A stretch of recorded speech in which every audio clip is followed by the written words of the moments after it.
मैसूर वो एक ऐसा क्षेत्र है जहां पर परंपरा, संस्कृति, इतिहास का बहुत ज्यादा महत्व हो जाता है यहाँ के लोगों के लिए। और इसीलिए जब यहाँ पर आप अलग अलग पार्टियों का प्रचार देखेंगे तो आप महसूस करेंगे कि हर पार्टी अपनी छवि ऐसी बनाना चाहती है जिसके जरिए वो यहाँ के लोगों को ये संदेश दे पाए कि पार्टी यहाँ की संस्कृति से किस तरीके से जुड़ी हुई।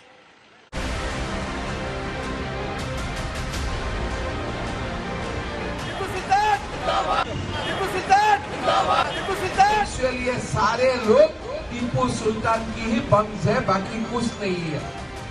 गोली चली थी टीपू पर भी, मगर टीपू झुका नहीं, शहीद हो गया देश के लिए। सियासत को अंदाजा है कि चुनावों में गड़े मुर्दों की क्या कीमत होती है। एक जनज्वार उठता है और एक मुद्दा वोटों की फसल उगा देता है। कर्नाटक चुनावों में टीपू सुल्तान वैसी ही कहानी है जो राजनीति को बहुत भा रही है। कर्नाटक का पुराना इतिहास नए सिरे से सामने आ रहा है। कर्नाटक, जिसका इतिहास नंदवंश, मौर्य वंश से लेकर राजा कृष्णदेव राय से होते हुए हैदर अली और टीपू सुल्तान के बाद अंग्रेजों तक जाता है, लेकिन चुनावी घड़ी है तो इसकी सुई एक सांस्कृतिक मुद्दे की शक्ल में टीपू सुल्तान पर आकर टिक गई। टीपू सुल्तान की लेगेसी का मुद्दा और हिस्ट्री का मुद्दा पूरा चल रहा है, तो इसीलिए कांग्रेस कहती है कि जो पोलराइजेशन, जो धर्म की राजनीति है वो तो बीजेपी कर रही है। कतई नहीं है, ऐसी राजनीति बीजेपी ने कभी नहीं की है और न ऐसी राजनीति हम करेंगे कभी। मैंने कहा ना कि इंसाफ और इंसानियत, ह्यूमैनिटी एंड जस्टिस, यही हमारी राजनीति का आधार है। एक वर्ग मानता है कि टीपू सुल्तान देश के लिए लड़े और स्वतंत्रता सेनानी का उन्हें सम्मान मिलना चाहिए। मोदी जी आप भूल जा रहे कि गोली चली थी टीपू पर भी, मगर टीपू झुका नहीं, शहीद हो गया देश के लिए। एक वर्ग कहता है कि टीपू स्वतंत्रता सेनानी नहीं थे, बल्कि धर्मांतरण और मंदिरों के ध्वंस के दोषी थे। आज सिद्धारामैया जी क्या बोलते हैं कि हम टीपू सुल्तान का जयंती मनाऊंगा। अरे टीपू सुल्तान का जयंती मनाना है पाकिस्तान में मनाओ, जाके बाकी बांग्लादेश में मनाओ, लेकिन इंडिया में टीपू सुल्तान का जन्म जयंती बनाने का तुम्हारा कोई अधिकार नहीं है। इतिहास की किताबों में लिखा है कि 1782 में टीपू सुल्तान तब के मैसूर राज्य, जो कि आज कर्नाटक है, के बादशाह बने। उनके पिता सुल्तान हैदर अली ने उन्हें शेर मैसूर की उपाधि दी।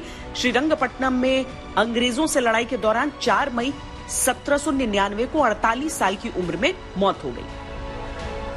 पर कर्नाटक में एक बड़े वर्ग का यह मानना है कि टीपू सुल्तान को अंग्रेजों ने नहीं, बल्कि निंजागौड़ा और उड़ीगौड़ा ने मारा था। ये दोनों वोक्कालिगा समुदाय के वीर थे। वोक्कालिगा समुदाय कर्नाटक राजनीति में प्रभावशाली है और इससे जुड़े लोग आमतौर पर कांग्रेस या जेडीएस के पारंपरिक वोटर माने जाते हैं। बीजेपी की पकड़ लिंगायत समाज पर है, जिसके नेता येदियुरप्पा हैं। वोक्कालिगा वोट भी अगर बीजेपी की तरफ आता है तो जीत की राह आसान हो सकती है। हाल ही में जब प्रधानमंत्री मोदी की कर्नाटक रैली के लिए स्वागत द्वार बनाया गया तो उसके ऊपर निंजागौड़ा और उड़ीगौड़ा के योद्धा रूप में तस्वीरें लगाई गई थी। टीपू सुल्तान को लेकर कर्नाटक में गर्मागर्मी नई बात नहीं है। शिवमोगा में टीपू सर्कल को जब सावरकर सर्कल किया गया तो उसके बाद स्वतंत्रता दिवस पर कुछ लोग टीपू सुल्तान के होर्डिंग्स लगाने लगे। इसके जवाब में वीर सावरकर के समर्थक आए। जमकर 2 गुटों में हंगामा हुआ, राजनीति भी हुई। मौजूदा चुनावों की गर्मी में टीपू का मुद्दा अंगारों सा धधकता है। येडियुरप्पा जी ने वादा किया था, हमारे सरकार आने के बाद पहले निर्णय होगा वो टीपू जयंती सेलिब्रेशन को कैंसिल करेगा। येडियुरप्पा जी ने निर्णय लिया है टीपू जयंती सेलिब्रेशन को कैंसिल करना। ये कोई मुसलमान लोगों ने और नेताओं ने टीपू जयंती सेलिब्रेशन को मांग नहीं किया था। सोसाइटी को डिवाइड करने के लिए सिद्धारामैया ने किया, वो गलत था। मुद्दा भावनाओं का है और भावनाएं राजनीति में केवल वोट नहीं बल्कि वोट बैंक तैयार करती है।